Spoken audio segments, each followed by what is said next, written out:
La práctica de equipo es bien interesante para la creatividad. En breves instantes se puede lograr identidad, empatía y estar en pos de un objetivo común.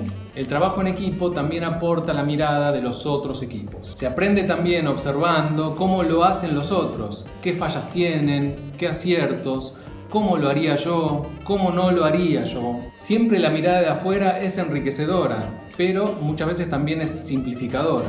A la hora de poner el cuerpo en acción está la verdad. Es interesante el ejercicio de la mirada de afuera, porque nos coloca en una posición de aprendizaje crítico. Porque claro, todo es más fácil si queda en la situación ideal del pensamiento. Todo comienza a complicarse si se quiere concretar. Esto sucede en todos los ámbitos profesionales. Abogados y abogadas, escribanos y escribanas, contadores, docentes, profesores y profesoras de secundario de las diferentes materias, dentistas, médicos. Todos tenemos ideas, pero ¿todos las concretamos de la manera en que las pensamos? Generalmente, para concretar uno debe adaptarse a varios factores.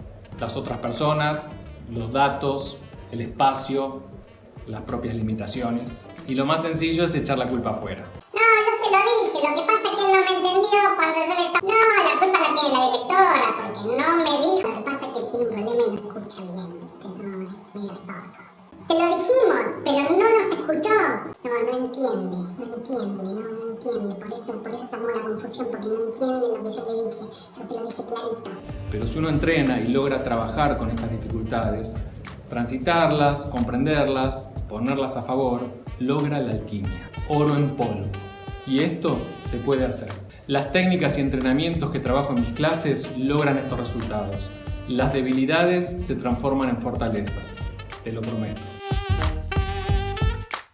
Se divide el grupo en equipos formados por tríos. Se dispone a todo el alumnado sentado como una platea, como público, y un trío, uno de los equipos, pasa al frente y se pone parado de espaldas al público.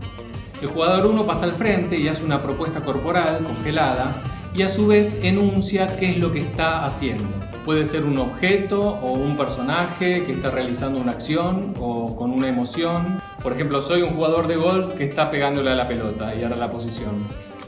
Por ejemplo, soy un carpintero indeciso y hará la posición de un carpintero que no sabe qué hacer con un trozo de madera.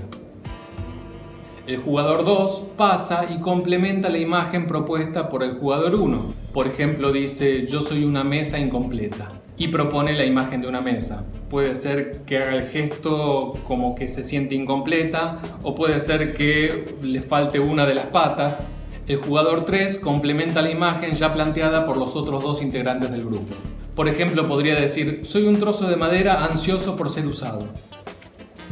Y propone con su cuerpo la imagen de un trozo de madera con expresión de ansiedad. Cuando queda armada la imagen con los tres jugadores, el jugador 2 se traslada a otra posición del espacio y propone otra imagen diferente. Luego lo sigue el jugador 1 y por último lo sigue el jugador 3. Se realiza con la misma dinámica que les describí antes. Y así continúa desarrollándose la dinámica todo el tiempo que el profesor o la profesora estimen conveniente. Luego mostrarán el ejercicio los otros tríos del grupo con la misma dinámica. Aquí más tips y ejercicios.